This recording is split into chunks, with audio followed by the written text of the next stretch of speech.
সম্মানিত উপস্থিতি, এই পর্যায়ে বিশেষ উপস্থিতি হিসেবে তাফসীর পেশ করবেন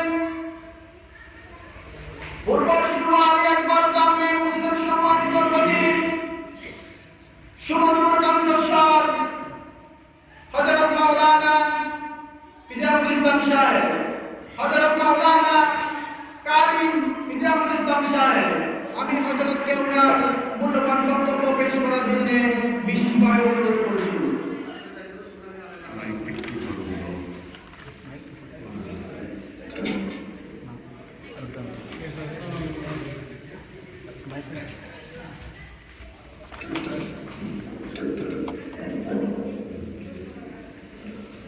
مولاي صل وسلم دائما أبدا على حبيبك خير الخلق كلهم. مولاي صل وسلم دائما أبدا على حبيبك. الحمد لله نحمده ونستعينه ونستغفره ونؤمن به ونتوكل عليه ونعوذ بالله من شرور أنفسنا ومن سيئات أعمالنا.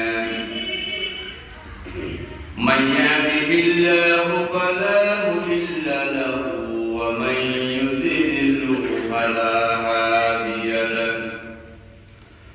ونشهد أن لا إله إلا الله وحده لا شريك له. ونشهد أن سيدنا وحبيبنا ومولانا محمدا عبده ورسوله الذي أرسله بالحق بشيرا ونذيرا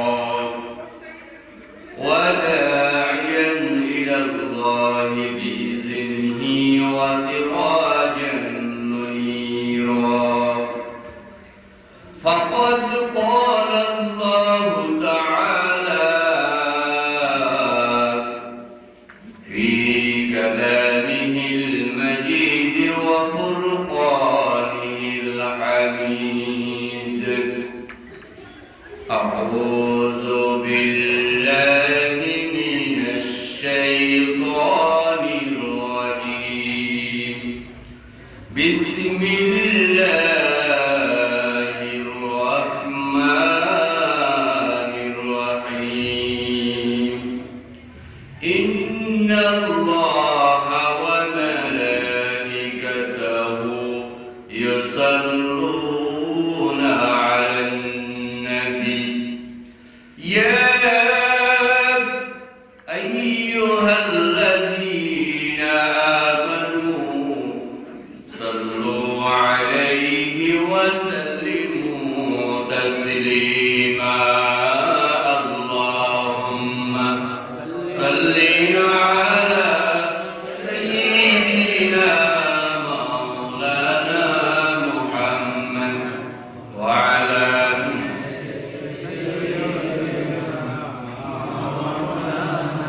জোরে সোরে রাসূলের প্রেমে উদ্বুদ্ধ হয়ে ঈমান এবং আবেগকে একসাথে আমরা অন্তরস্থল থেকে রাসূলের শানে উচ্চ আওয়াজে পড়ি আল্লাহুম্মা সাল্লি আলা সাইয়্যিদিনা মাওলানা মুহাম্মদ ওয়া আলা আলি সাইয়্যিদিনা মাওলানা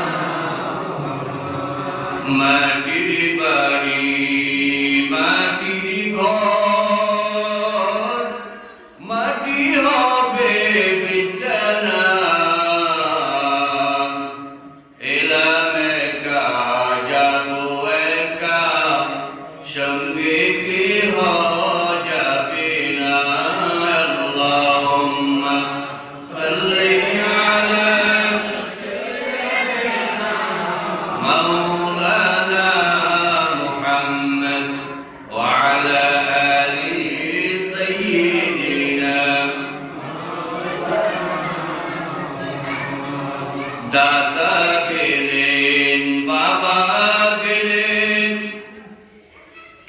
তো ফিরে আসলেন না,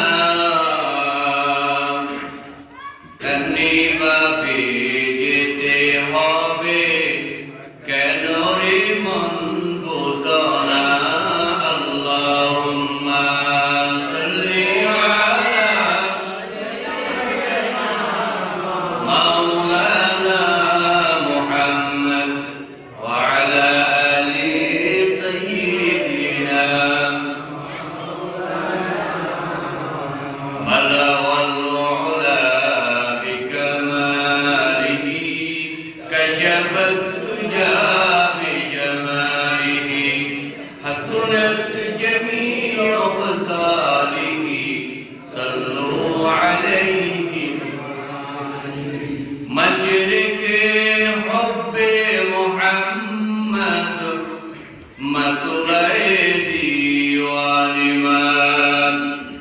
مطلع خورشید شقاق سونای سوجان ما بلغ العلا بکماله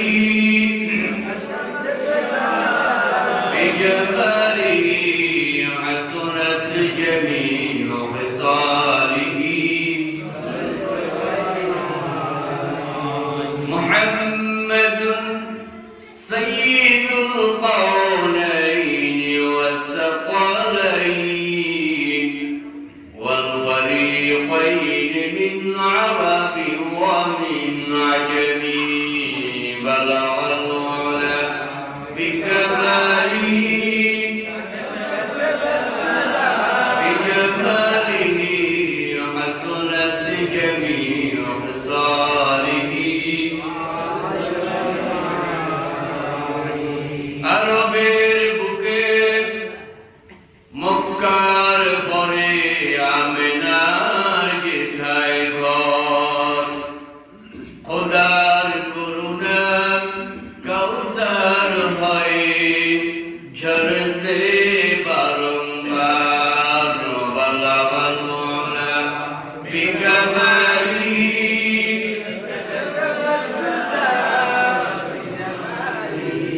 حسنت جميع خصاله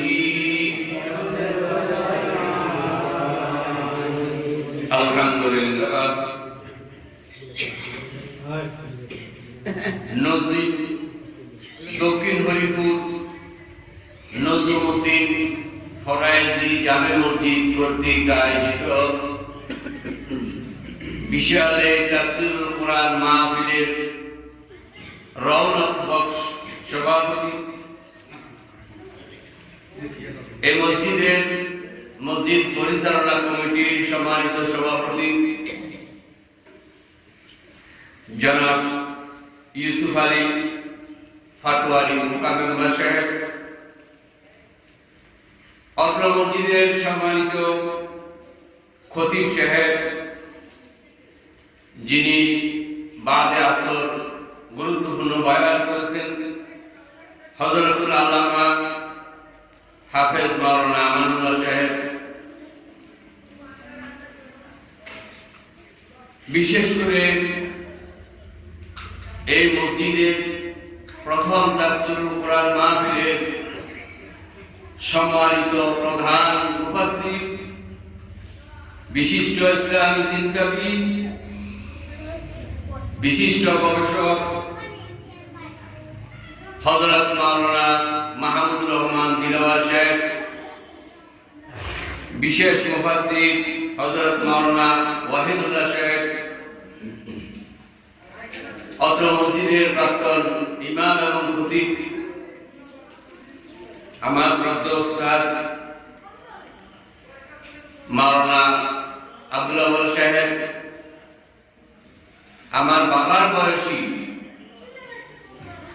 মুরব্বিয়ান কিরাম, আমার এলাকাবাসী, যাদের প্রত্যেকের চেহারায় আমি চিনি,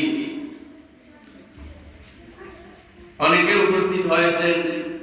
আমরা আশাবাদী খুব দ্রুত বাকি যারা আছেন সবাই এই মাহফিলে উপস্থিত হবেন ইনশাআল্লাহ। সবাই বলেন ইনশাআল্লাহ। বিশেষ করে মসজিদ পরিচালনা কমিটির সদস্যবৃন্দ, অত্র মসজিদের প্যাসিমাম হাফেজ নুরুল আমিন, তার অক্লান্ত পরিশ্রম, মসজিদ পরিচালনা কমিটির অক্লান্ত পরিশ্রম, অত্র এলাকার নারী পুরুষ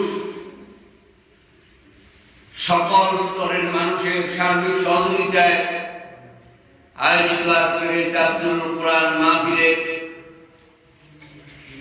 আমরা সবাই উপস্থিত হতে পেরেছি। আল্লাহ পাক আমাদের সবাইকে তৌফিক দিয়েছেন, সেই জন্য মহান মনিবের দরবারে আমরা শুকরিয়া দান কালিমাতুশ শুকর আদায় করে সবাই বলি আলহামদুলিল্লাহ। ربنا لك الحمد حمدا كثيرا طيبا مباركا فيه। আল্লাহ তাআলা শুকরিয়া আদায় করলাম, রাসূল পাক সাল্লাল্লাহু আলাইহি ওয়াসাল্লামের উপর অসংখ্য দরুদ প্রেরণ করছি, যিনি অক্লান্ত পরিশ্রম করে আল্লাহ রাব্বুল আলামিনের পক্ষ থেকে লৌহে মাহফুজের মধ্য থেকে জিবরাইল আমিনের মাধ্যমে আনিত 30 পারা কোরআন শরীফ হিফজ করেছেন, এই কোরআনের দাওয়াত দিয়েছেন, এই কোরআনকে সমাজের ভিতরে প্রতিষ্ঠা করেছেন। বিনিময় কাফের, মুশরিক, মুনাফিক এদের কাছ থেকে অনেক অত্যাচার নির্যাতন সহ্য করেছেন, তবুও তিনি তার দায়িত্ব থেকে পিছপা হননি। যার অনেক ত্যাগের বিনিময়ে আমরা পুরা 30 পারা কোরআন শরীফ যেভাবে লাহে মাহফুজে সংরক্ষিত রয়েছে, যেভাবে মুহাম্মদ সাল্লাল্লাহু আলাইহি সাল্লামের উপর নাযিল হয়েছে, একইভাবে আজ 2021 সালের প্রথম মাসেও একই কোরআন অবিকল জীবন্ত অবস্থায় রয়েছে, আগামীকালও থাকবে, কিয়ামত পর্যন্ত এই কোরআন অবিকৃত একবারে সম্পূর্ণ 30 পারা কোরআন শরীফ এই পৃথিবীর ভিতরে থাকবে ইনশাআল্লাহ। সবাই বলে ইনশাআল্লাহ। সে রাসূলের প্রতি অসংখ্য দরুদ প্রেরণ করে আমি আমার সংক্ষিপ্ত বয়ান শুরু করছি ইনশাআল্লাহ। সুবহানাকা লা ইলমা লানা ইল্লা মা 'আল্লামতানা ইন্নাকা আনতাল আলিমুল হাকীম। রব্বি জিদনি ইলমা রব্বি ইয়াসসির ওয়া লা তু'আসসির ওয়া তাম্মিম আলাইনা বিল খায়র। আমিন সুম্মা আমিন। সম্মানিত হাজরিন, শুরুতেই আমি আপনাদের প্রতি দুইটি বিষয় দৃষ্টি আকর্ষণ করব। আপনারা অনেকেই আমার ওস্তাদ, অনেকেই বাবার সমতুল্য। এখানে অনেক মুরব্বী আছেন, তাদেরকে চেয়ারের উপর বসার জায়গা করে সম্মানিত করা উচিত ছিল, কিন্তু প্রথম মাহফিল হয়তো আয়োজনের ক্ষেত্রে ভুল হতে পারে। আপনারা ক্ষমা সুন্দর দৃষ্টিতে দেখবেন। আপনাদেরকে নিচে বসিয়ে রেখে আমি চেয়ারের উপর বসেছি, যেহেতু কর্তৃপক্ষ আমার নাম ঘোষণা করেছে, সেই জন্য অনিচ্ছা সত্ত্বেও বসেছি। আপনারা ক্ষমা সুন্দর দৃষ্টিতে দেখবেন।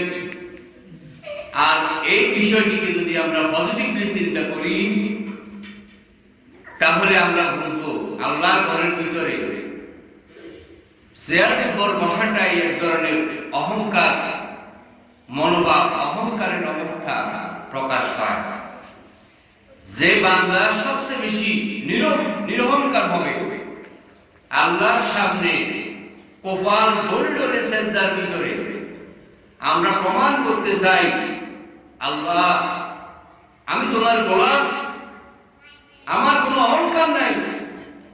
এই কপালে সেজদা দিয়ে, সেজদার ভিতরে কপাল বসে বসে আমি প্রমাণ করে দিচ্ছি আমার ভিতরে কোনো অহংকার নাই। এটাই হচ্ছে আল্লাহর দরবারে আসার নিয়ম। সকল অহংকারকে ঝেড়ে ফেলে দিয়ে আল্লাহর ঘরে আল্লাহর সামনে হাজির দিতে আসতে হয়। কিন্তু দুর্ভাগ্যজনকভাবে সত্য, আমাদের মসজিদে এখন অনেক চেয়ার হয়ে গেছে। যারা মাহজুর, যাদের ওজোর আছে, তারা চেয়ার বসে ব্যবহার করতে পারে না, চেয়ারে নামাজ পড়তে পারে না। কিন্তু এই সুযোগে অনেক সক্ষম মানুষও চেয়ার ব্যবহার করে বসে বসে নামাজ পড়ে। ওলামায়ে কেরাম ফতোয়া দিয়েছেন তারা নামাজ হবে না। সুতরাং মসজিদের ভিতরে মানুষের আরাম হয়, মানুষের ভিতরে অহংকার সৃষ্টি হয়, এমন কোন বসার ব্যবস্থা থাকাটাও উচিত না। তো আপনারা যত কষ্ট করে বসবেন তত বেশি সওয়াব পাবেন। ইবাদতের ভিতরে যত বেশি কষ্ট হয় তত বেশি সওয়াব পাবেন।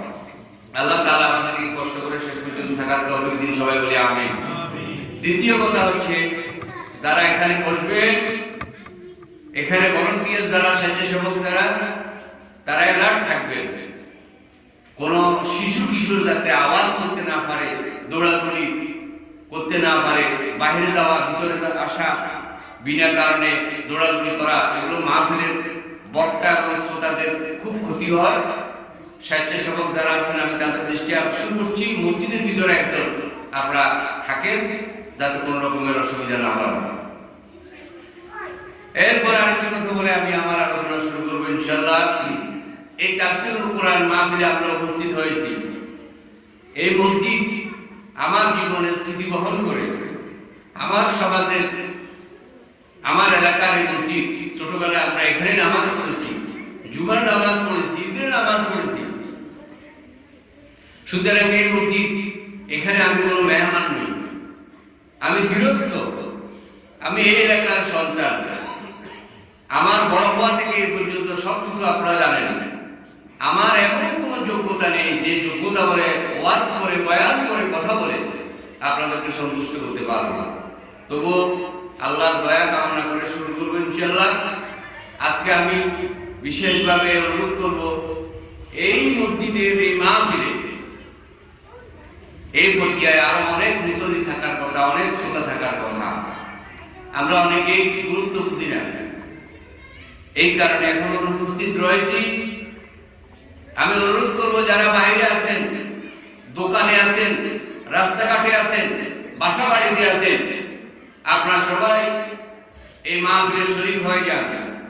কারণ এই মাহফিল শুধুমাত্র নজরুদ্দিন বরাইজি জামে মসজিদের ভিতরে, এই মসজিদে আর সীমাবদ্ধ নয়।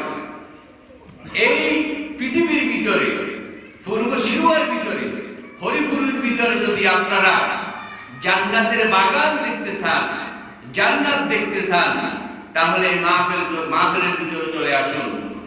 এই মাহফিলের কার্যক্রম শুরু হওয়ার পর থেকে এই মসজিদের সীমানা শুধুমাত্র মসজিদের মর্যাদা নিয়ে বসেনি।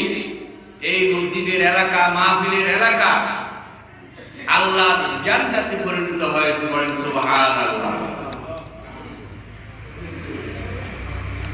আল্লাহ রাব্বুল আলামিন ফেরেশতাদেরকে নির্দেশ দেন, ও আমার ফেরেশতারা, যখন কোথাও আমার এই কোরআনের মাহফিল শুরু হয়ে যায়, কোন স্থানে যদি কোরআনের বয়ান শুরু হয়ে যায়,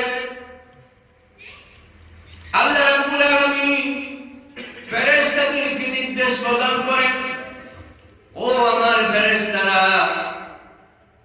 বিভিন্ন দূর দূরান্ত থেকে যত শ্রোতা এই মাহফিলে আসার জন্য প্রস্তুতি গ্রহণ করেছে, তার নিজের বাড়ি থেকে মাহফিলের উদ্দেশ্যে যখন রওনা হবে, তোমরা তার পিছনে পিছনে যাও।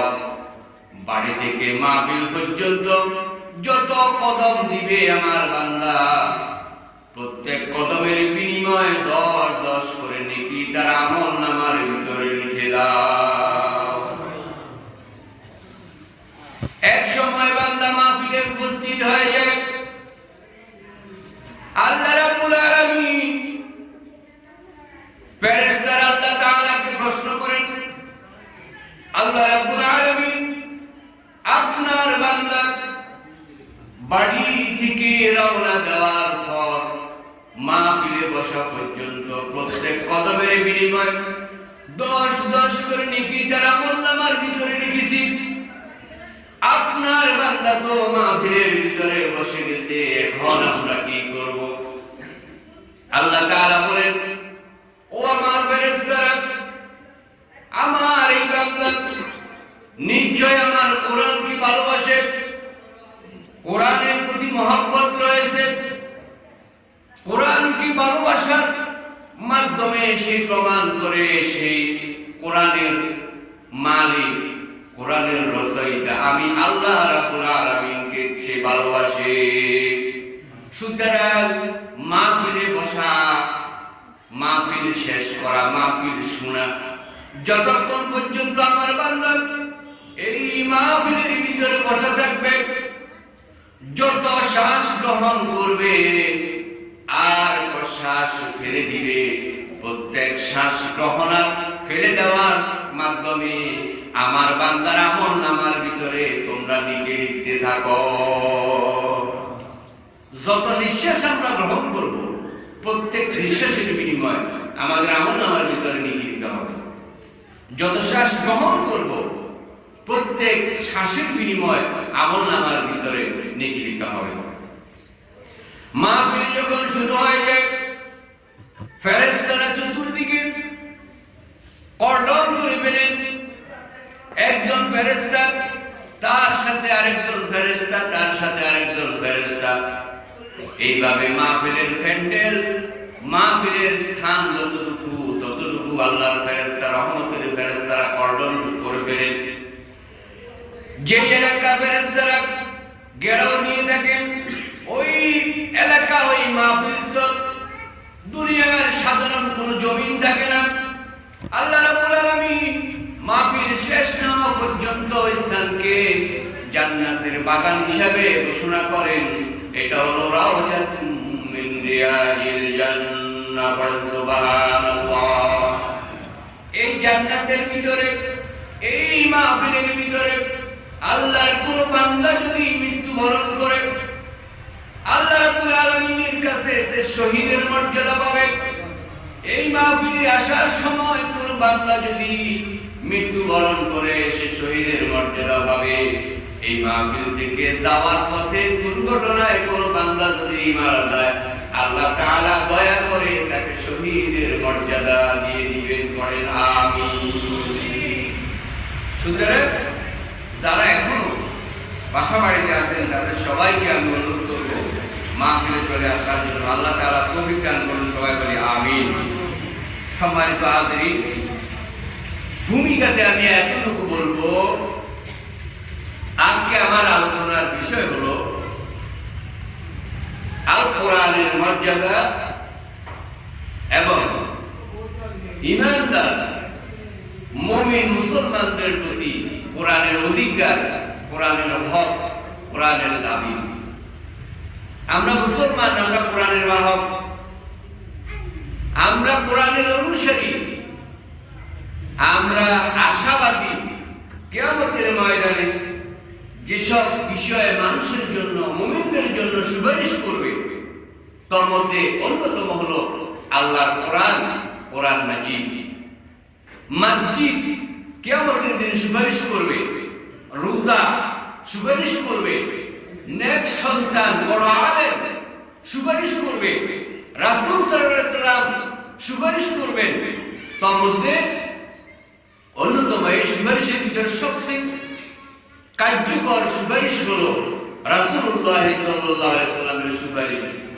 এরপরে যেসব বিষয়ে আমাদের জন্য সুপারিশ করবে, তার মধ্যে অন্যতম হলো আল্লাহ তাআলার বাণী, কালামুল্লাহ, কোরআন মাজিদ। পড়েন সুবহানাল্লাহ।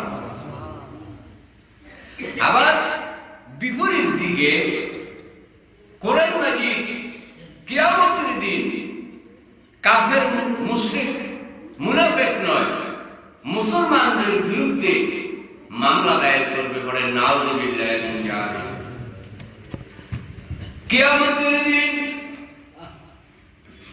অনেক মানুষ জাহান্নামী হওয়ার পরেও বিভিন্ন সুপারিশের মাধ্যমে আল্লাহ তাআলা তাদেরকে ক্ষমা করে দিবেন, তারা জান্নাতবাসী হতে পারবে।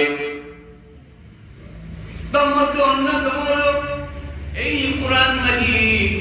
যেসব মানুষ, যেসব ইমানদার কোরআন মাজিদ তিলাওয়াত করেছে, আল্লাহ রাব্বুল আলামিনের প্রতি তারা সুপারিশ করবে, বলবে আল্লাহ এই আপনার বান্দা কোরআন মাজিদ তিলাওয়াত করেছে, কোরআন মাজিদকে ভালোবেসেছে, কোরআন মাজিদকে অনুসরণ করেছে। আজকে আমি কোরআন জবান খুলে আপনার দরবারে আপনার ওই বান্দার জন্য সুপারিশ করছি, জাহান্নাম থেকে বাঁচিয়ে ওই বান্দাকে আপনি জান্নাতবাসী করে দিন। আল্লাহ রাব্বুল আলামিন কোরআন মাজিদের সুপারিশ গ্রহণ করবেন আর আল্লাহর বান্দাকে জান্নাতবাসী করবেন।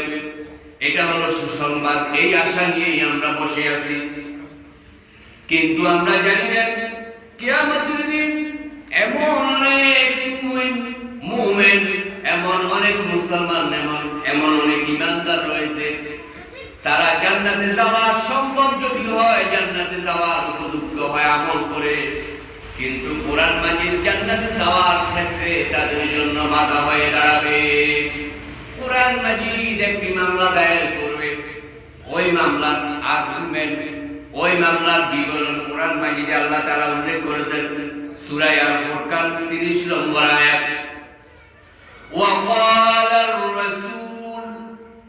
وقال الرسول يا رب إن قومي اتخذوا هذا القرآن مهجورا।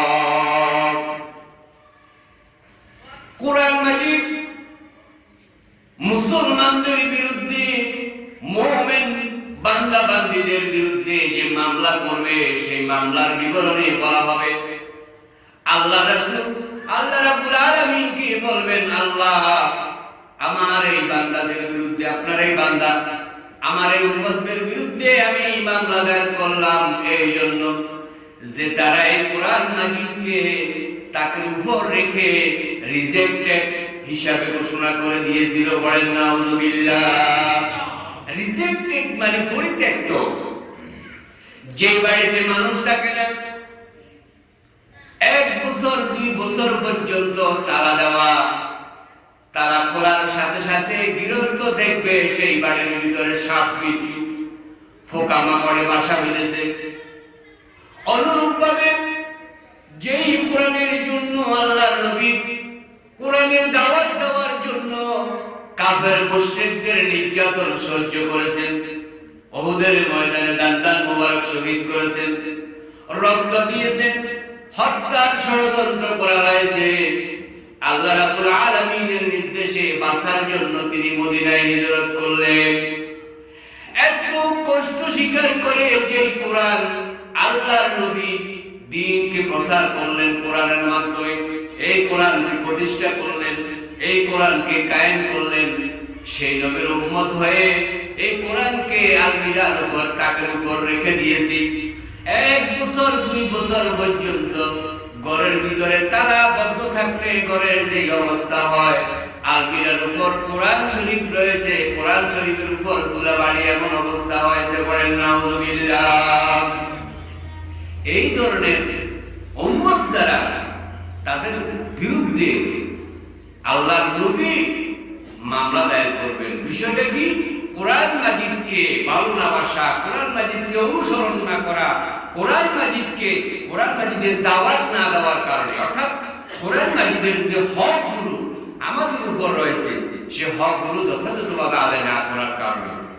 এই জন্য আমি বিষয়টি নিয়েছি, যাতে কিছুটা হলেও আমাদের ধারণা পরিষ্কার হয়। আমি জানি না কতক্ষণ বলতে পারবো, 60-15 মিনিট পর্যন্ত ইনশাআল্লাহ বলতে পারবো।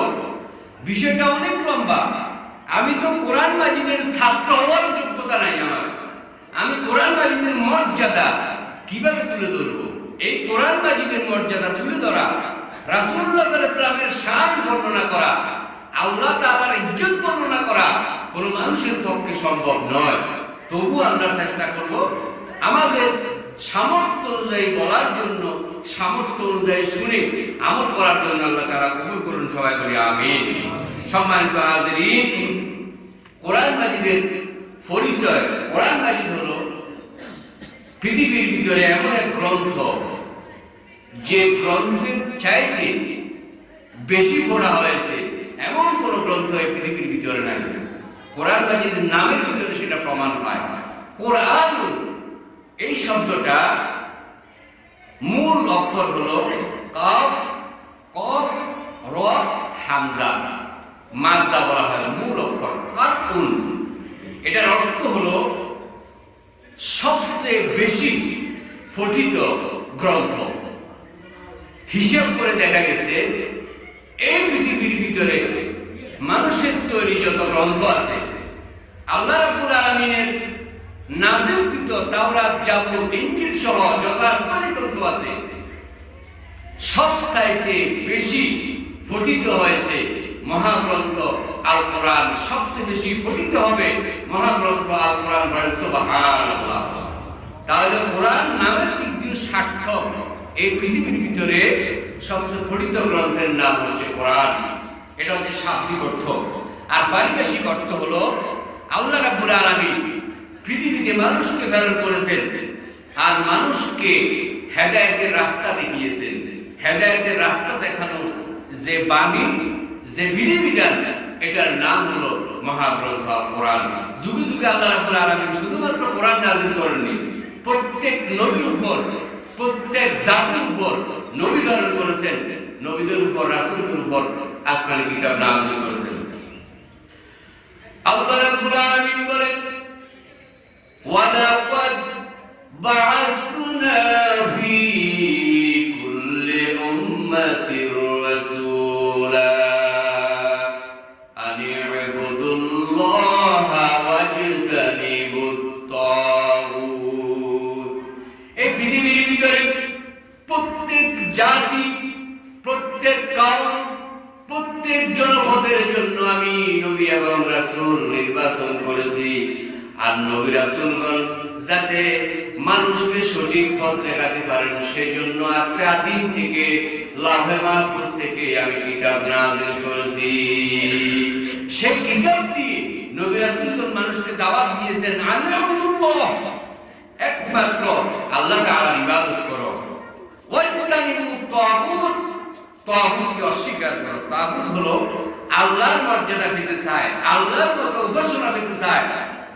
এই ধরনের যত শক্তি আছে, মুশরিকরা যাদেরকে পূজা করে, তুলসী গাছ পূজা করে, চন্দ্র পূজা করে, সূর্য পূজা করে, সাপ পূজা করে, আগুন পূজা করে, যেই উপাস্য, যেই ইবাদত, যে উপাসনা আল্লাহ পাওয়ার কথা মানুষের কাছ থেকে, এই ক্ষেত্রে যারা বাদ বসাতে আসে, সৃষ্টিকর্তা রূপ ধারণ করে, তাদের প্রত্যেককে বলা হয়েছে তাগুত।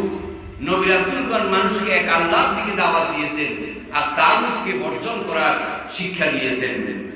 আল্লাহ রাব্বুল আলামিন কোরআন মাজিদে হযরত আদম আলাইহিস সালামকে এই পৃথিবীর ভিতরে পাঠানোর সময় বলেছিলেন, আদম ও তোমার স্ত্রী হাওয়া আলাইহিস সালাম, যে আদম পৃথিবীর সকল মানুষের আদি পিতা, মা হাওয়া হলেন পৃথিবীর সকল মানুষের আদি মাতা। উত্তরাধিকার সূত্রে আমরা জান্নাত পাওয়ার কথা। আমাদের মা ছিলেন জান্নাতি, আমাদের বাবা ছিলেন জান্নাতি। এই পৃথিবীর জীবনে কোন মানুষ যদি অনেক সম্পদ রেখে ইন্তেকাল করে, উত্তরাধিকার সূত্রে সেই সম্পদের মালিক হবে তার সন্তানেরা। অনুরূপভাবে আমাদের আদি পিতা, আমাদের আদিমাতা আদম আলাইহিস সালাম এবং হাওয়া আলাইহিস সালাম জান্নাতের ভিতরে ছিলেন উত্তরাধিকার সূত্রে। জান্নাত আমাদের প্রাপ্য। আল্লাহ তাআলা বিশেষ কারণে শয়তানের প্ররোচনায় পড়ে তাদেরকে পৃথিবীর ভিতরে প্রেরণ করলেন। তবে তাদেরকে অভয় দিলেন, তাদেরকে সান্ত্বনা দিলেন। আল্লাহ রাব্বুল আলামিন বললেন, কুল লাহবিতু মিনহা জামিআন ফাইম্মা ইয়াতিয়ান্নাকুম মিন্নী হুদান ফামান তাবিআ হুদায়া ফালা খাউফুন আলাইহিম ওয়ালা হুম ইয়াহজানুন। এই পৃথিবীতে যাওয়ার সময় পৃথিবীর জীবন সুন্দরভাবে যেইভাবে পৃথিবীর জীবন পরিচালনা করলেন, যেই জান্নাত থেকে তোমাদেরকে পৃথিবীতে পাঠালাম, পৃথিবী থেকে আবার ট্রানজিট করে পৃথিবী থেকে আবার সেই জান্নাতে তোমরা যেতে পারো, সেই জন্য আমি কিছু বিধিবিধান আমি আমার নির্দেশনা তোমাদের উপর নাযিল করব। সেই নাযিলকৃত বিধান, সেই নাযিলকৃত বিধান, এই বিধানের নাম হলো আসমানি কিতাব। যে আসমানি কিতাব লাউহে মাহফুজের ভিতরে রয়েছে। আল্লাহ তাআলা বলেন, ফামান তাবিআ হুদায়া ফালা খাউফুন আলাইহিম ওয়ালা হুম ইয়াহজানুন। এই কিতাব লাউহে মাহফুজ থেকে নাযিলকৃত কিতাব, তোমরা যদি ফামান তাবিআ অনুসরণ করো, ফালা খাউফুন তোমাদের কোনো ভয় নাই, ওয়ালা হুম ইয়াহজানুন তোমাদের কোনো চিন্তা নাই। পড়েন সুবহানাল্লাহ। কিসের ভয় নাই? ভয় নাই, দুনিয়ার ভিতরে কোনো ভয় থাকবে না। চোরের ভয় থাকবে না, ডাকাতের ভয় থাকবে না, অসুস্থতার ভয় থাকবে না, দুশ্চিন্তার ভয় থাকবে না, অভাব অনটনের ভয় থাকবে না। সমৃদ্ধশালী জীবন আল্লাহ তাআলা দান করবেন। ফামান তাবিআ, যদি এই কোরআনকে আমরা অনুসরণ করি, ওয়ালা হুম ইয়াহজানুন কোনো চিন্তাও থাকবে না। খাউফুন এই দুনিয়ার জন্য আল্লাহ তাআলা ব্যবহার করেছেন, ওয়ালা হুম ইয়াহজানুন কোনো চিন্তাও নাই আখিরাতের জন্য ব্যবহার করেছে। যদিও উভয় শব্দের অর্থ প্রায় কাছাকাছি, কিন্তু দুনিয়ার ভিতরে ভয়ের জন্য, চিন্তা দুশ্চিন্তার জন্য আল্লাহ রাব্বুল আলামিন এই শব্দ ব্যবহার করেছেন। ওয়ালা খাউফুন আলাইহিম কোনো ভয় নেই, ওয়ালা হুম ইয়াহজানুন দুশ্চিন্তাও নেই। দুশ্চিন্তা কিসের?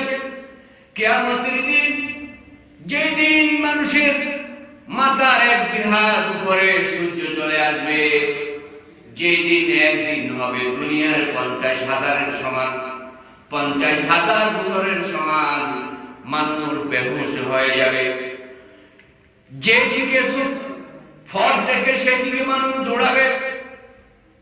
গর্ভবতী নারীদের গর্ভ খসে পড়বে।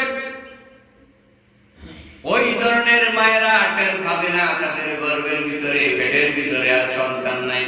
এমন একটা ভয়াবহ পরিস্থিতি কিয়ামতের দিন মানুষের সামনে উপস্থিত হবে। মানুষ 50,000 বছর পর্যন্ত দাঁড়িয়ে থাকবে। দুনিয়ার 50,000 বছর নয়, আখিরাতের হিসাবের 50,000 বছর। দুনিয়ার 50,000 বছর, আখিরাতের একদিন। এইভাবে আখিরাতের হিসাবে 50,000 বছর পর্যন্ত মানুষ দাঁড়িয়ে থাকবে, লাইন ধরে বিচারের অপেক্ষায় থাকবে। মানুষের শরীর থেকে ঘাম বের হবে, মানুষ চিৎকার করবে। ঘাম বের হতে হতে ঘামের বন্যা হয়ে যাবে। ওই বন্যার ভিতরে মানুষ হাবুডুবু খাবে। আল্লাহ রাব্বুল আলামিনকে চিৎকার করে মানুষ বলবে, আল্লাহ আর সহ্য হচ্ছে না, বিচার শুরু করুন, অথবা বিনা বিচারে জান্নাত অথবা জাহান্নামে দিয়ে দিন। আল্লাহ এত কষ্ট আর সহ্য করতে পারছি না, যদি জাহান্নামে যেতে হয় জাহান্নামে যাব, তবুও হাসরের ময়দানে আর দাঁড়িয়ে থাকতে পারবো না। ওই দিন মানুষ কিভাবে মানুষের দাড়ি পাল্লা মাপা হবে? দুনিয়ার বাজারের ভিতরে দাড়ি পাল্লা দিয়ে মানুষের এই পৃথিবীর পণ্যগুলো মাপা হয়। কিছু বেশ হয়ে যায়, কিছু কম হয়ে যায়। আখিরাতে সময়ের অভাবে আল্লাহ তাআলা গড়ে হিসাব করে কোন রকম হিসাব করবেন এমন নয়। জাররাতিন শাররাইয়ারা জাররাতিন খায়রাইয়ারা, এই পৃথিবীর ভিতরে মানুষ বিন্দু পরিমাণ অনুপরিমাণ অন্যায় যদি করে থাকে সেই অন্যায়ের হিসাব হবে, আর বিন্দু পরিমাণ নেকির কাজ যদি করে সেই নেকির কাজের হিসাব আল্লাহ তাআলা নেবে। দুনিয়ার ফাঁকি দেওয়া যায়, দুনিয়ার আদালত কি ফাঁকি দেওয়া যায়, কিন্তু কিয়ামতের দিন আল্লাহ রাব্বুল আলামিন মামলা দায়ের করবেন। ওই মামলার সাক্ষী হবেন আল্লাহ, ওই মামলার বিচারক হবেন আল্লাহ, ওই মামলার বাদী হবেন আল্লাহ, ওই মামলার বিবাদী হবেন আল্লাহ। দুনিয়ার সাক্ষী উপস্থিত করার কোনো প্রয়োজন নেই। কিরামান কাতিবিনা ইয়ালামুনা মা তাফআলুন।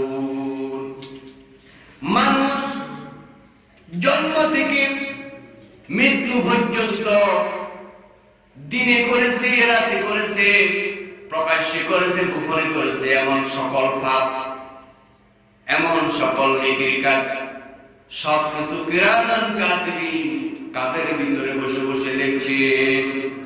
News and picture, audio video এমন ভাবে ধারণ করা আছে, দুনিয়ায় ক্যামেরা ধারণ করা ভিডিওগুলো এক সময় ভাইরাসে আক্রান্ত হয়ে নষ্ট হয়ে যেতে পারে, অথবা চুরি হয়ে যেতে পারে, অথবা হ্যাং হয়ে যেতে পারে। আল্লাহ রাব্বুল আলামিন কত হাজার কোটি বছর পর এই হিসাব হবে আল্লাহ তাআলা একমাত্র জানেন। কিন্তু মানুষের সকল ন্যায় এবং অন্যায়, গুনাহ এবং বদি কিয়ামতের দিন ফেরেশতার মাধ্যমে কিরামান কাতিবিনের সামনে উপস্থিত করে ফেলবে। সেই দিন মানুষ অস্থির হয়ে যাবে, বলবে আল্লাহ যদি জাহান্নামে যেতে হয় জাহান্নামে চলে যাব। তবু আর এই হাসুরের ময়দানে অপেক্ষা করে আমাদের সহ্যের বাইরে চলে গেছে। আমাদেরকে একটা ফয়সালা করুন, কোন জাহান্নামে যেতে চায়। যে জাহান্নামের অবস্থা আমরা জানি, যে জাহান্নামে আল্লাহ রাব্বুল আলামিন কিয়ামতের দিন এই পৃথিবীর ভিতরে সবচেয়ে সুখী মানুষকে হাজির করবেন। আল্লাহ তাআলা বলেন আদম আলাইহিস সালাম থেকে শুরু করে ইসরাফিল আলাইহিস সালাম সিংহে ফুঁক দেওয়া পর্যন্ত কোটি কোটি মানুষের মধ্য থেকে ফেরেশতা অমুকের কাছে যাও, নিয়ে আসো যে মানুষটা পৃথিবীর ভিতরে সবচেয়ে সুখী মানুষ ছিল। ফেরেশতাদেরকে আল্লাহ তাআলা নির্দেশ দিবেন, এক মুহূর্ত জাহান্নামের ভিতরে দিয়ে আবার তাকে বের করে নিয়ে আসো। জাহান্নামের ভিতরে রাখা হবে, মুহূর্তের ভিতরে আবার নিয়ে আসা হবে। এরপর আল্লাহ তাআলা বলবেন, বান্দা বলো সুখ কি জিনিস, দুনিয়ার ভিতরে কেমন ছিলে তুমি। ওই ব্যক্তি মুহূর্তের জাহান্নামের আগুন, মুহূর্তের এই শাস্তি ভোগ করার পর অবাক হয়ে যাবে, বলবে আল্লাহ দুনিয়ার ভিতরে সুখ কি জিনিস আমি বলতে পারি না, আমি সব ভুলে গেছি। পড়েন নাউযুবিল্লাহ।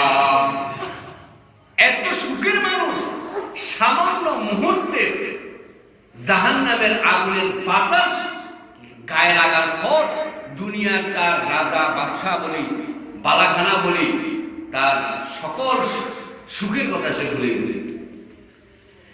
এরপর আল্লাহ রাব্বুল আলামিন বলেন, ফেরেশতা এই দুনিয়ার ভিতরে দুঃখ কষ্টে জর্জরিত কোন বান্দা ছিল, সুখের নাগাল পায় নাই এমন বান্দাকে ধরে নিয়ে আসো। অমুক জায়গায় যাওয়া ব্যক্তি আছে, ওই ব্যক্তিকে নিয়ে আসা হবে।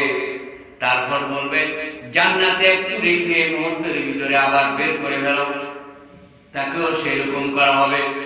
এরপর আল্লাহ রাব্বুল আলামিন তাকে প্রশ্ন করবেন, বান্দা দুনিয়ার ভিতরে তুমি কেমন ছিলে। ওই ব্যক্তি জান্নাতের সামান্য সময়ের নিয়ামত দেখার পর, নাকের ভিতরে সুঘ্রাণ নেওয়ার পর দুনিয়ার দুঃখ, দুনিয়ার কষ্ট, দুনিয়ার দুঃখ বেদনা, জ্বালা যন্ত্রণা সব কিছু ভুলে আল্লাহ তাআলাকে বলবে, আল্লাহ দুনিয়ার ভিতরে আমার কোনো দুঃখ ছিল না। পড়েন না সুবহানাল্লাহ।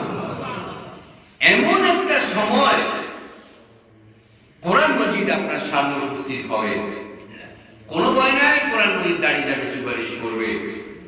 এটা হচ্ছে যুগে যুগে আল্লাহ রাব্বুল আলামিন মানব জাতির হেদায়েতের জন্য প্রত্যেক নবীর উপর, প্রত্যেক ভাষাভাষীর উপর যে বিধানকে নাযিল করেছেন, এটা হচ্ছে আসমানি কিতাব, আর এর ধারাবাহিকতায় সর্বশেষ নাজিল হয়েছে হযরত মুহাম্মদ সাল্লাল্লাহু আলাইহি ওয়াসাল্লামের উপর মহাগ্রন্থ আল কোরআন, লাউহে মাহফুজ থেকে পড়েন সুবহানাল্লাহ। তাহলে আমরা এখন কোরআন কি জিনিস, কি ধরনের গ্রন্থ বুঝলাম শাব্দিকভাবে এবং পারিভাষিকভাবে। এখন আমরা কোরআন সম্পর্কে কিছু সাধারণ আলোচনা করে থাকি। সবাই একটু দরুদ শরীফ পড়েন, আল্লাহুম্মা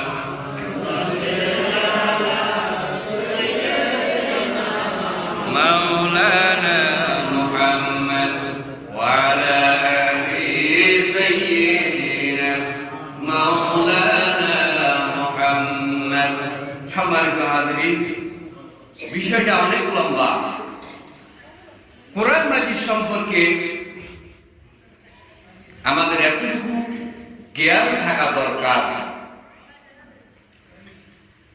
আমার প্রিয় নবীর উপর যে কোরআন নাযিল হয়েছে, এই কোরআনের সাথে আমার যে সম্পর্ক, এই সম্পর্ক দ্বারা কিয়ামতের দিন আমি কি কোরআনের সুপারিশ পাব, না কোরআন মাজিদ কর্তৃক দায়েরকৃত মামলার আসামি হব? যদি আমরা মনে করি কিয়ামতের ওই ভয়াবহ সময়টা কোরআন মাজিদ আমার পক্ষে থাকা দরকার, কোরআন মাজিদ তো দুইটা বিষয় আপনাকে মনে রাখতে হবে। আমি যদি মনে করি কোরআন মাজিদ আমার পক্ষে থাকার দরকার নাই, নাউযুবিল্লাহি মিন যালিক, কথার কথা বলছি, কোরআন মাজিদ আমার বিপক্ষে না গেলেই হলো। অন্তত কোরআন মাজিদ যাতে কিয়ামতের দিন আমার বিপক্ষে না যায় তাহলে হবে। আমি টেনে টুনে আমার নামাজ যা কিছু আছে সবকিছু দিয়ে আমি জান্নাত পাওয়ার জন্য চেষ্টা করবো। কোরআন মাজিদ যাতে আমার বিপক্ষে না দাঁড়ায়, আমার বিরুদ্ধে যাতে মামলা দায়ের না করে, এই যদি আমাদের চিন্তা হয় তাহলে আমরা ভুল। কোরআন মাজিদ কিয়ামতের ময়দানে হয়তো মুমিনের পক্ষে থাকবে অথবা বিপক্ষে থাকবে। মুমিন যদি কোরআনের সাথে তার যে সম্পর্ক থাকার কথা সেই সম্পর্ক থাকে, তাহলে আমরা কোরআন প্রেমিক হয়ে গেলাম, কিয়ামতের দিন কোরআন আমাদের পক্ষে থাকবে। আর যদি কোরআনের সাথে আমাদের সম্পর্ক যথাযথভাবে না হয়, সাফিসিয়েন্স না হয়, কোরআন মাজিদ কিয়ামতের দিন আমাদের বিপক্ষে দাঁড়িয়ে যাবে। মানে নাউযুবিল্লাহি মিন যালিক। তাহলে জানার দরকার আছে আমার মায়ের সাথে, আমার বাবার সাথে, আমার শিক্ষকের সাথে, আমার প্রতিবেশীর সাথে, আমার আত্মীয়ের সাথে কি ধরনের সম্পর্ক বজায় রাখতে হয়, তাদের হক কিভাবে আদায় করতে হয়, তারা আমার হক কিভাবে আদায় করবে, এর সব কিছু আমি জানলাম এবং সেইভাবে হক আদায় করার চেষ্টা করি। কোরআন মাজিদের প্রতি যে হক আমার থাকা দরকার, আদায় করা দরকার, সে হক আমি আদায় করতে পারছি কিনা, এই পয়েন্টের উপর আলোচনা করে আমি আলোচনা শেষ করবো ইনশাআল্লাহ। এখানে অনেক কথা। কোরআন মাজিদ হচ্ছে এই পৃথিবীর সর্বশ্রেষ্ঠ মুজিজা। কোরআন মাজিদ হচ্ছে রাসূল সাল্লাল্লাহু আলাইহি সাল্লাম যে দ্বীনকে প্রতিষ্ঠা করেছেন, সে দ্বীনের মূল ভিত্তি। রাসূল ব্যক্তিগতভাবে কোন দ্বীন প্রতিষ্ঠা করেননি, আল্লাহর দেওয়া বিধান অনুযায়ী তিনি দ্বীন প্রতিষ্ঠা করেছেন। 10 বছর মদিনা নামক রাষ্ট্রের রাষ্ট্রপ্রধান ছিলেন এবং তার যুগকে বলা হয় খায়রুল কুরুনে কারনি, সর্বশ্রেষ্ঠ যুগ। যে যুগের মহিলারা চাঁদের মতো সুন্দর, আরবের মহিলারা উলঙ্গ হয়ে যদি তার শরীরের ভিতরে গয়নার পোশাক পরে যদি ছানা থেকে হাজারা মাস পর্যন্ত চলে যায়, এমন কোন বাপের সন্তানের জন্ম হবে না যে সন্তান ওই মহিলার দিকে কুদৃষ্টিতে তাকাবে অথবা তার স্বর্ণ গয়না ডাকাতি করার জন্য তার দিকে তাকাবে। এই ধরনের কোন পরিবেশ থাকবে না, আল্লাহ রাসূল বলেছেন, এবং তিনি নিজেই সেই ধরনের সমাজ প্রতিষ্ঠা করে এটাকে দেখিয়ে দিয়েছেন। তাহলে সেই কোরআন তো আমাদের কাছে এখনো আছে, অবিকল অবস্থা আছে। কোরআন কখনো বিকৃত হবে না। আল্লাহ তাআলা নিজেই কোরআনের ডান বাম উপর নিচ চতুর্দিক থেকে কর্ডন সিল গালা মেরে দিয়েছেন। শয়তান এবং মানুষ জাবুর, ইনজিল, তাওরাতকে বিকৃত করেছে। কোরআন কখনো তাওরাত হবে না, কোরআন কখনো জাবুর হবে না। যে কোরআন 30 বার নাযিল হয়েছে, যা আল্লাহে মাহফুজ থেকে যেভাবে এসেছে কিয়ামত পর্যন্ত একটা অক্ষর একটা বর্ণ পর্যন্ত পরিবর্তন হবে পড়েন সুবহানাল্লাহ। সে কোরআন আমাদের সামনে আছে। এই কোরআনের প্রতি আমাদের হক, আমি সংক্ষেপে বলি, আমাদের 10টা হক আছে। 10টা হক, এই 10টা হক যদি আমরা আদায় করি কিয়ামতের দিন কোরআন আমাদের পক্ষে থাকবে। যদি আমরা এই হকগুলো আদায় করতে না পারি আমাদের বিপক্ষে চলে যাবে। কোরআন কখনো নিরপেক্ষ থাকে না, নিরপেক্ষতার কোনো সুযোগ নেই। কোরআন কিয়ামতের দিন পক্ষে অথবা বিপক্ষে যাবে। এই 10টি হকের ভিতরে যে হকগুলো কোরআন আমাদের প্রতি, আমাদের যে হক আছে কোরআনের উপর, সব হক কোরআন আদায় করে ফেলেছে। আপনি বলেন এই পৃথিবীতে কি লাগবে? সব কোরআনে বর্ণনা আছে। তিবিয়ানাল লিকুল্লি শাইইন, কোরআন খুলে খুলে সব বর্ণনা করে দিয়েছে। আমার পরিবারের ভিতরে কি লাগবে, আমার মেয়েরা উত্তরাধিকার বন্টন কিভাবে হবে, আমার আদালত কিভাবে চলবে, আমি মানুষের সাথে কিভাবে ব্যবহার করব, ঘরে কিভাবে ঢুকবো, বাথরুমে কিভাবে ঢুকবো, আমার জীবনের প্রত্যেকটা মোড়ে মোড়ে প্রত্যেকটা বাঁকে বাঁকে যে বিধান দরকার, শান্তির নিয়ম দরকার, সব কিছু কোরআন আমাদেরকে দিয়েছে। কোরআন দিয়েছে মানে আল্লাহ তাআলা দিয়েছেন। এখন আমরা কতটুকু হক আদায় করতে পারছি? আমাদের দায়িত্ব, 1 নম্বর দায়িত্ব কোরআনের প্রতি ঈমান আনা। পড়েন সুবহানাল্লাহ। হাতের করের ভিতরে বলেন ঈমান আনা। আমরা কি ঈমান আনতে পেরেছি? আল্লাহ রাব্বুল আলামিন বলেন এই কোরআন মাজিদ আরবের যেসব মুশরিক মুনাফিক যারা এই কোরআনের বিরোধিতা করে, তারা এই কোরআনকে চিনে যেইভাবে তার ছেলে এবং মেয়েকে চিনে। নিজের ছেলে মেয়েকে চিনতে মানুষ ভুল করে না, অনুরূপ ভাবে এই কোরআনকে তারা চিনে বুঝে বিশ্বাস করে। এই কোরআন রাসূলের বানানো নয়, এই কোরআন কবির কবিত্ব নয়, এই কোরআন জাদুকরের বানানো নয়, এই কোরআন শয়তানের বাণী নয়। আল্লাহ রাব্বুল আলামিনের পক্ষ থেকে মানব জাতির জন্য আল্লাহর নবীর উপর নাযিল হওয়া বিধানের নাম হলো আল কোরআন। এই কথা আমরা বিশ্বাস করি। কাফের মুশরিক যারা বিরোধিতা করত তারাও বিশ্বাস করত, কিন্তু কি করত না? কোরআনের বিরোধিতা করত, কোরআন মানত না, অন্তরের দিক দিয়ে বিশ্বাস করত, বাস্তব জীবনে আমল করত না। কোরআনের দাওয়াত দিতেন আল্লাহর নবী সাল্লাল্লাহু আলাইহি সাল্লাম এবং তার সাহাবীদের বিপক্ষে ষড়যন্ত্র করেছিল। এই কারণে কোরআনকে বিশ্বাস করার পরেও আখিরাতে তাদের নাজাতের ব্যবস্থা হবে না। পড়েন নাউযুবিল্লাহ। সুতরাং বিশ্বাসটা হতে হবে আমাদের থাকা 100 এই যুগে যদি আমরা মনে করি আসলে এত বছর পর কোরআন আসলে কি বিকৃত হবে, মনের মনি কোথায় সামান্যতম যদি এই ধরনের সন্দেহ সৃষ্টি হয়, আপনি যত নামাজ পড়েন, রোজা রাখেন, সব কিছু বৃথা। কোরআনকে বিশ্বাস করতে হবে মানুষের একমাত্র হেদায়েতের গ্রন্থ, মানুষের মুক্তির সনদ। আর যে কোরআন এই পৃথিবীতে রাজশাহী থেকে ঢাকা পর্যন্ত যদি কোনো সবজি আসে, মূলা আলু ট্রাকের ভিতরে 1 কেজি 2 কেজি পথের ভিতরে পৌঁছে যায় অথবা পড়ে যায়, 10 মণ যদি ট্রাকে করে রওনা দেয়, ঢাকাতে 10 মণ পৌঁছে না। আমরা যদি মনে করি কোরআন ঠিক আছে আল্লাহ নাযিল করেছেন, ঠিক তো মাঝে মাঝে মিস হয়েছে, জিবরাইল ভুলে অন্য কারো উপর চলে গেছে, অথবা জিবরাইল ভুলে গেছে, অথবা মুহাম্মদ সাল্লাল্লাহু আলাইহি ওয়াসাল্লাম ভুলে গেছেন 30 পারা ঘুরা কোরআন শরীফ যেটা আছে এটা হয়তো আরো বেশিও ছিল। এই ধরনের কোনো সন্দেহ থাকতে পারবে না। বিশ্বাস করতে হবে কোরআন আল্লাহ তাআলা যা নাযিল করতে চেয়েছিলেন সম্পূর্ণটা নাযিল করেছেন। জিবরাইল আমিন বলেন নাই, রাসূল বলেন নাই, সবটাই বর্তমান কোরআনের ভিতরে আছে। এটার নাম হচ্ছে ঈমান আনা, কোরআনের প্রতি বিশ্বাস স্থাপন করা। 2 নম্বর হলো কোরআনকে ভালোবাসা। কোরআনকে ভালোবাসা, ভালোবাসা জিনিসটা আসলে দেখা কম যায়, এটা দেখার বিষয় না, এটা অনুভবের বিষয়। আমরা কোরআনকে ভালোবাসি, চুমু দিয়ে থাকি, এটা একটা ভালোবাসার প্রমাণ। কোরআনকে আমরা শ্রদ্ধা করি, এটা একটা ভালোবাসার প্রমাণ। দিল্লির শাহেদ আলী মসজিদের ইমাম সৈয়দ আব্দুল্লাহ বুখারী, ভারতে একবার মামলা হয়েছিল কোরআনের বিরুদ্ধে। তখন তিনি জুমার খুতবায় বলেছিলেন, ভারতের কোন আদালতের বিচারক যদি কোরআন নিষিদ্ধ করা হলো এই ধরনের রায় প্রদান করে, তাহলে ওই বিচারককে আমি ধরে রাস্তায় নামিয়ে আমার পায়ের তলায় রেখে বাম হাত দিয়ে তার জিহ্বাকে টেনে আমি ছিঁড়ে ফেলবো।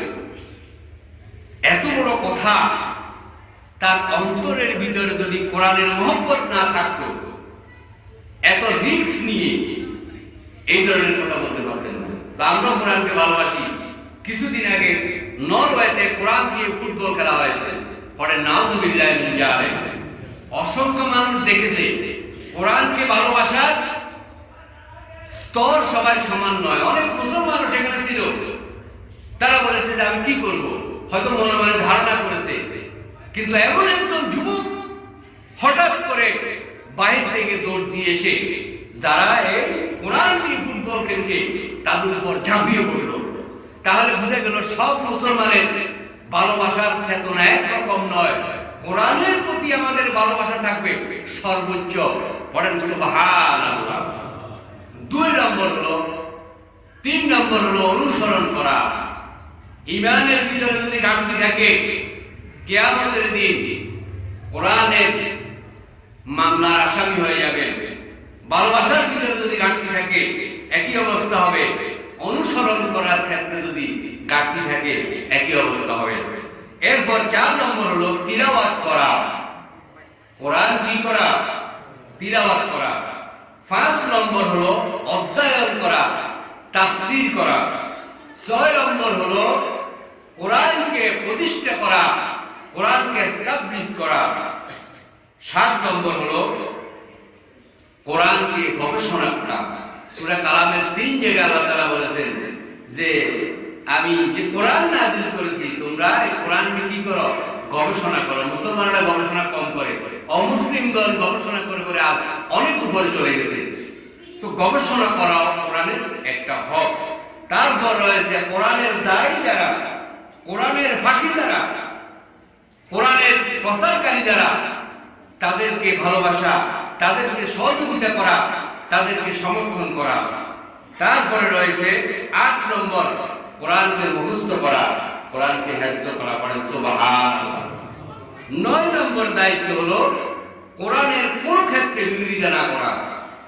কোরআনের মাহফিল, কোরআনের মাদ্রাসা, কোরআনের চর্চা, এই ধরনের যেখানে কোরআনের বিষয় থাকবে সেখানে কোন ধরনের আগামী ইঙ্গিতও যাতে আমাদের বিরোধিতার চাপ, বিরোধিতার প্রমাণ যাতে না হয়। অনেকেই মাহফিলের ব্যাপারে আমরা আরব যখন কোরআন নাযিল হতো, কাফের মুশরিক যারা তারাও বিরোধিতা করতো, তারা সরাসরি বিরোধিতা করতো, কবি বলতো, জাদুঘর বলতো। সূরা হাক্কার ভিতরে সব বর্ণনা আল্লাহ তাআলা তুলে দিয়েছেন যে কাফেররা কি বলতো। আর কেউ কেউ বলতো আসাতিরুল আউয়ালিন, পুরানা জীবনের বাপ দাদার আমলের কিচ্ছা কাহিনী। এইভাবে কোরআনের প্রতি তারা ঠাট্টা বিদ্রুপ করতো। আর কোরআনের ব্যাপারে তখন কোরআনের প্রচার হতো, রাসূল কোরআন এর দাওয়াত দিতেন, কোরআনের প্রচার করতেন, কাফেররা সেখানে কি করতো? গন্ডগোল সৃষ্টি করত। তো আমরা মুসলমান হিসেবে সেই ধরনের কোন কাজে যাতে আমরা জড়িত না হই, এটা হলো 10 নম্বর দায়িত্ব। এরপর অবমাননাকারীদের শাস্তি দেওয়া। আপনি দেখবেন যুগে যুগে আপনার কানে বেশি আসবে, আপনার মোবাইলে আপনি মাঝে মাঝে কিছু ভিডিও পাবেন, দোকানে চা খেতে বসলে আপনি কারো কাছ থেকে শুনবেন অমুক দেশে রাসূলকে অবমাননা করা হয়েছে, অমুক দেশে কোরআনকে নিষিদ্ধ করা হয়েছে, চীনের ভিতরে এই কোরআন বাদ দিয়ে নতুন কোরআন রচনার ঘোষণা চীন সরকার দিয়েছে। এই ধরনের আওয়াজ যখন আপনি শুনবেন তাদের বিরুদ্ধে প্রতিবাদ করবেন, যতটুকু আপনার পক্ষে সম্ভব হয় মিছিল করবেন, মিটিং করবেন। আপনি যদি সাহিত্যিক হন আপনি প্রবন্ধ লিখবেন, আপনি যদি কবি হন আপনি কবিতা লিখবেন।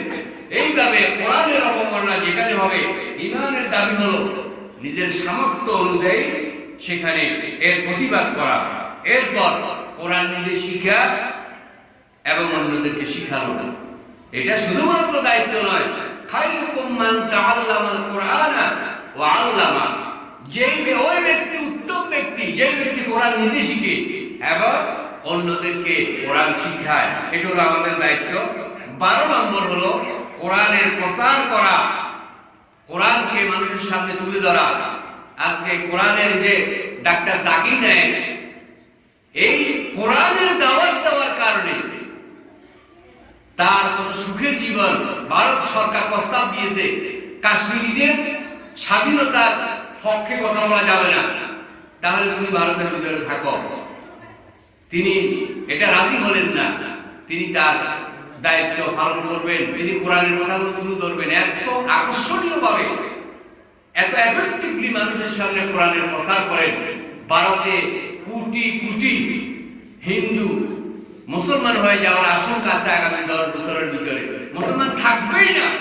এক সময় যেমন ভারত মুসলমানদের ছিল, জাকির নায়েক যদি এইভাবে দাওয়াত দিতে পারে 10, 15, 20, 100 বছর পর আবার মুসলমানের ভারতবর্ষ হবে। এই কারণে তাকে ভারত থেকে বিদায় করা হয়েছে, তাকে বহিষ্কার করা হয়েছে, তার বিরুদ্ধে মামলা দেওয়া হয়েছে, তার সম্পত্তি বাজেয়াপ্ত করা হয়েছে।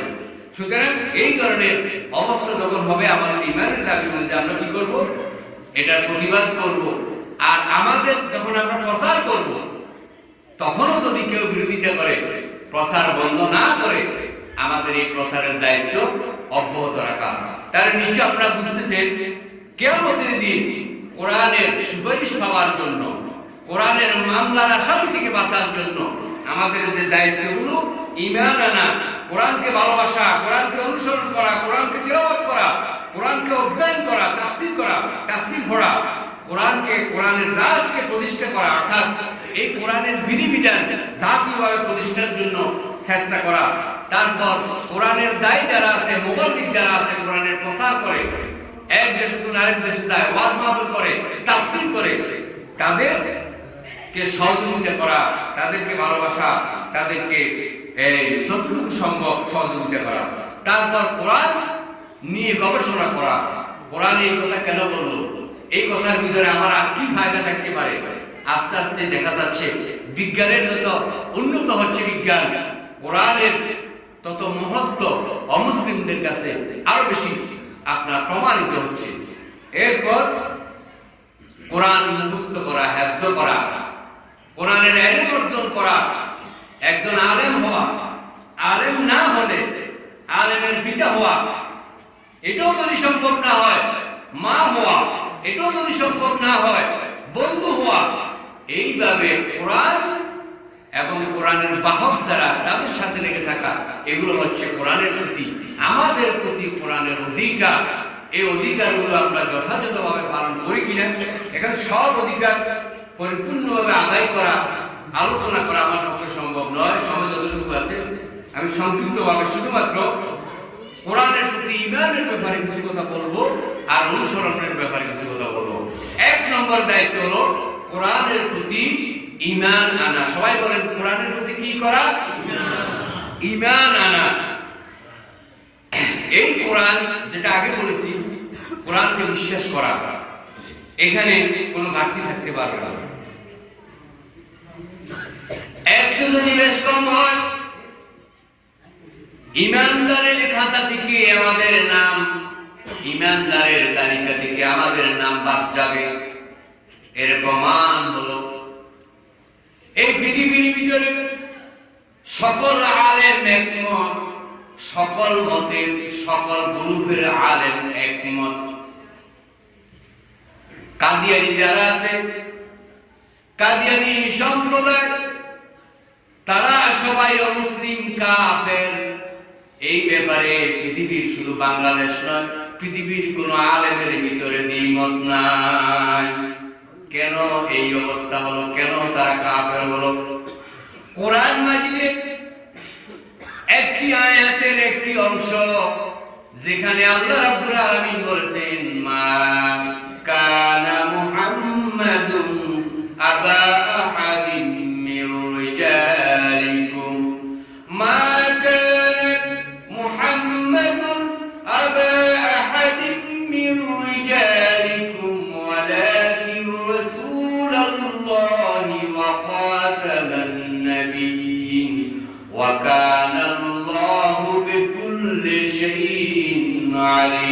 الإيمان এই পৃথিবীর কাদিয়ানী নামক যারা কাদিয়ানী সম্প্রদায় এই আয়াতের সব কিছু মানে, সব অক্ষর মানে, সব দাবি মানে, শুধু মানে না খাতামুন নবীন, আল্লাহর নবী হলেন শেষ নবী। খাতামুন নবী, আল্লাহর নবী মুহাম্মদ সাল্লাল্লাহু আলাইহি সাল্লাম তিনি শেষ নবী, এই কথাটা শুধু মানে না, একটি আয়াতের একটি অংশ, একটি শব্দ, এটা না মানার কারণে সকল আলেমের ঐক্যমতের ভিত্তিতে কাদিয়ানীরা কাফের। অথচ আমরা কত আয়াত মানি না, আকিমুস সালাত, নামাজ পড়ো, নামাজ পড়ি না, ওয়াতু যাকাত, যাকাত দাও, যাকাত দিই না। এইভাবে কোরআন মাজিদে 1000 আয়াত রয়েছে নির্দেশ সূচক, 1000 আয়াত রয়েছে নিষেধ সূচক। মদ খেও না, জেনার নিকটে যেও না, অন্যের হক নষ্ট করো না, এইভাবে নিষেধ রয়েছে 1000, অলমোস্ট প্রায় 1000, আদেশ রয়েছে 1000। কাদিয়ানী সম্প্রদায় একটি মাত্র আয়াতের 2টা শব্দ না মেনে কাফের হয়ে গেছে। আর আমরা মুসলমান নিজেকে ঈমানদার দাবি করি, কোরআনের কত আদেশকে আমরা প্রতিদিন অমান্য করে চলছি, বলেন নাউযুবিল্লাহ। এটা হলো ঈমানের ব্যাপার। 2 নম্বর হলো কোরআনকে অনুসরণ করা, কোরআনকে অনুসরণ করা। রাসূল সাল্লাল্লাহু আলাইহি ওয়াসাল্লাম যদি এই কোরআন শুধুমাত্র তেলাওয়াত করতেন, তাহলে কাফের মুশরিক যারা তাদের এত বিরোধিতার সম্মুখীন হতেন না। এখানে আরো ঘটনা আছে। ঘটনা কি? রাসূল সাল্লাল্লাহু আলাইহি ওয়াসাল্লাম যেমন বলেছেন কোরআন তেলাওয়াত করো, কোরআন শিখো, কোরআন মুখস্থ করো, সাথে সাথে বলেছেন কোরআনকে কি করো? অনুসরণ করো, ইত্তেবা করো।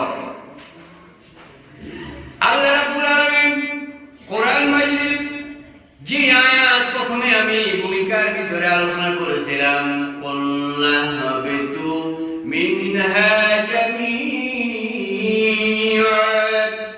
ফাইম্মা ইয়াতিয়ান্নাকুম মিন্নী হুদান ফামান তাবিআ হুদায়া ফালা খাউফুন আলাইহিম ওয়ালা হুম ইয়াহজানুন। এই আয়াতের ভিতরে কোরআনকে তিলাওয়াত নয়, কোরআনের প্রতি ঈমান নয়, কোরআনকে অনুসরণ করার কথা বলা হয়েছে। ফামান তাবিআ, ইত্তিবা, অনুসরণ করা। আল্লাহ রাব্বুল আলামিন কোরআন মাজিদের অন্য জায়গায় বলেন, ও আমার বান্দারা, আমি আগে বলেছিলাম কোরআনের প্রতি ঈমান আনো, এরপরে বলেছিলাম কোরআনকে ভালোবাসো। আল্লাহ তাআলা বলেন, এখন বলছি কোরআনকে তোমরা অনুসরণ করো। ইত্তাবিউ মা উনজিলা ইলাইকুম মির রাব্বিকুম ওয়া লা তাত্তাবিউ মিন দুনিহি আউলিয়া। আল্লাহ তাআলা বলেন সূরা আরাফ 3 নম্বর আয়াত, ইত্তাবিউ মা উনজিলা ইলাইকুম মির রাব্বিকুম।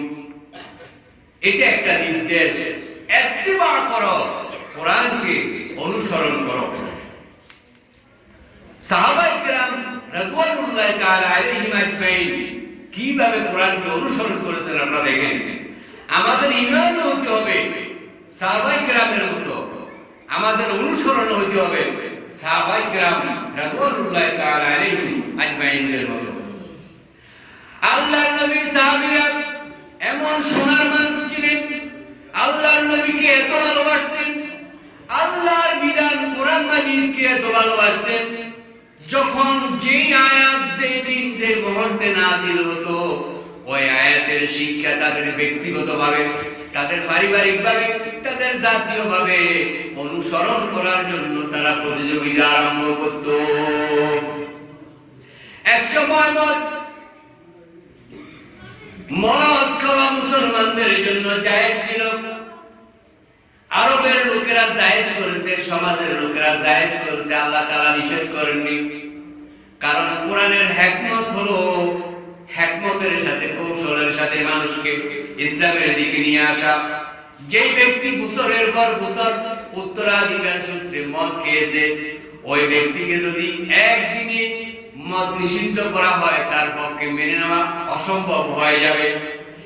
আল্লাহ রাব্বুল আলামিন মানুষের খাসলত সম্পর্কে ভালোভাবে জানেন, যেহেতু মানুষকে তিনি সৃষ্টি করেছেন, এই জন্য মদের ব্যাপারে আল্লাহ তাআলা কিছু বলেন নাই। এরপর যখন নামাজের ব্যাপারে আয়াত নাযিল হলো, নামাজ ফরজ হলো, আল্লাহ তাআলা মদের আয়াত নাযিল করলেন, যখন তোমরা নামাজ আদায় করবে নামাজের সময় মদ খাওয়া হারাম।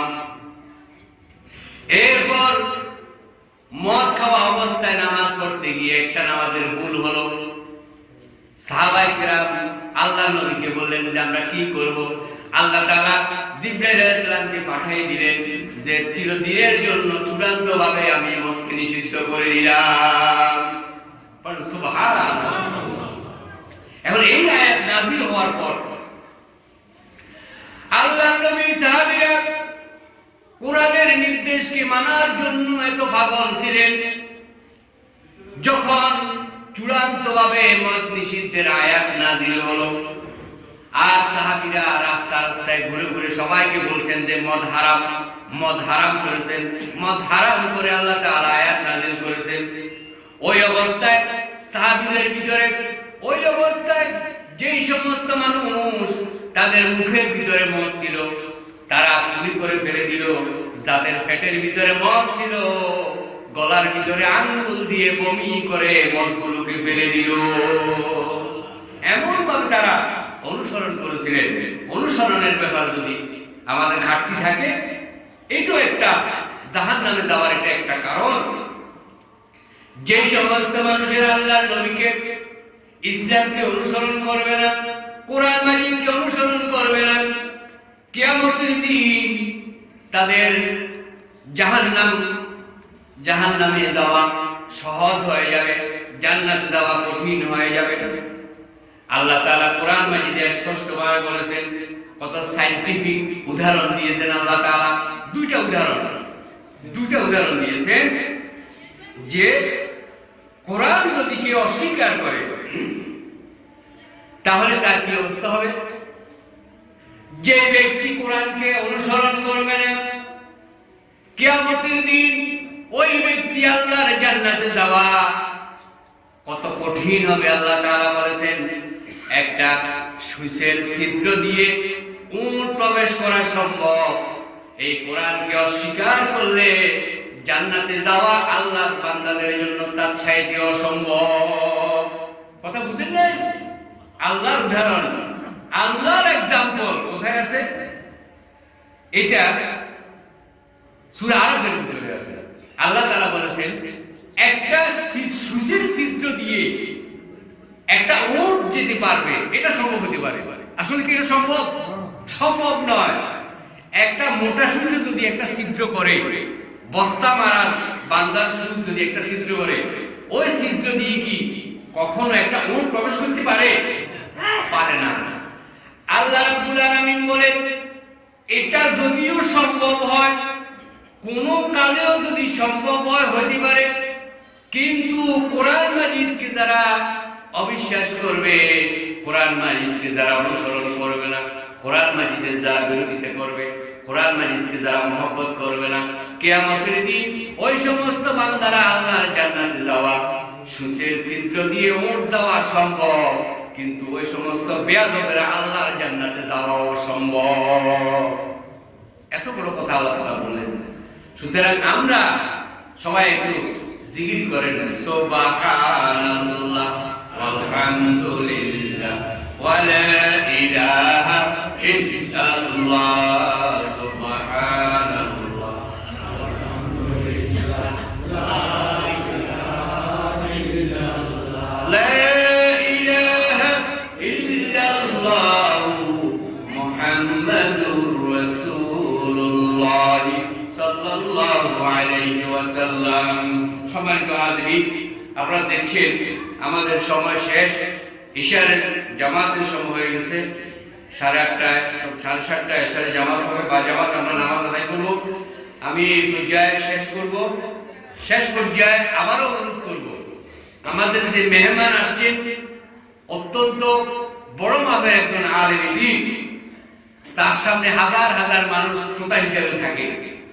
আমাদের অত্যন্ত সৌভাগ্য যে তিনি আমাদেরকে দাওয়াত কবুল করেছেন এবং আল্লাহ তাআলা তৌফিক দিয়েছেন তিনি আমাদের এখানে উপস্থিত হয়েছেন।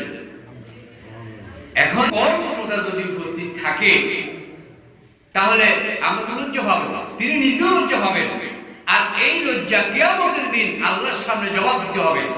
সুতরাং আমি মামুনদেরকে অনুরোধ করব, আজকে এই এলাকার সকল টেলিভিশন বন্ধ করে দিন। মায়েরা যদি সিদ্ধান্ত নেন তাহলে এটা তাদের পক্ষে সম্ভব। টেলিভিশন গুলো ঘরের ভিতরে বন্ধ করুন, আপনার ছেলে মেয়ে আপনার স্বামী সবাইকে এই মাহফিলে আসার জন্য আপনি চেষ্টা করুন, সবাইকে মাহফিলের দিকে পাঠিয়ে দিন। কোন পুরুষ যাতে আজ এই এলাকা ঘরের ভিতরে না থাকে। আমরা এই মাহফিল থেকে বড় কিছু না পেলেও যতক্ষণ পর্যন্ত এই মাহফিলের আওয়াজ এই এলাকার যত স্থানে কবরস্থানে যাবে, আল্লাহ তাআলা কোরআনের সম্মানে কবরের সকল আযাবকে মাহফিল চলাকালীন সময় পর্যন্ত বন্ধ করে দিবেন। বলেন সুবহানাল্লাহ। আমরা খুব সুখে আছি, এই এলাকার কবরস্থ যে সমস্ত মা বোনেরা আমাদের মুরব্বীরা রয়েছেন তারা অনেকে আযাবের ভিতরে আছেন, তারা আমাদের কাছে কিন্তু সাচ্ছেন যাতে তাদের জন্য আমরা নেকি পাঠাই। আজকে এই মাহফিলে সবার জন্য দোয়া হবে এবং অসুস্থ মানুষের জন্য দোয়া হবে, মৃত মানুষের জন্য দোয়া হবে, দানকারীদের জন্য দোয়া হবে, দেশ বিদেশে আমাদের আপনজনদের জন্য দোয়া হবে। সুতরাং দোয়ায় শামিল হওয়ার জন্য সবাই পাশাপাশি থেকে মাহফিলমুখী হন। আল্লাহ তাআলা আমাদের সবাইকে এই মাহফিল কবুল করুন, এই মাহফিলের শ্রোতা হিসেবে আমাদেরকে কবুল করুন, এই মাহফিল আমাদের নাজাত ওসিলা হিসেবে কবুল করুন। সবাই বলি আমিন। ওয়া আখিরু দাওয়ানা আলহামদুলিল্লাহি রাব্বিল আলামিন। আসসালামু আলাইকুম ওয়া রাহমাতুল্লাহি ওয়া বারাকাতুহু।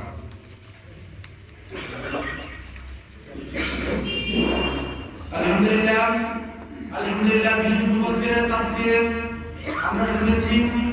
আল্লাহ হুজুরকে অসংখ্য বরকত এবং রহমত দিয়ে রসুল করুন। আমরা তার জন্য দোয়া করব। সম্মানিত উপস্থিতি, এ পর্যায়ে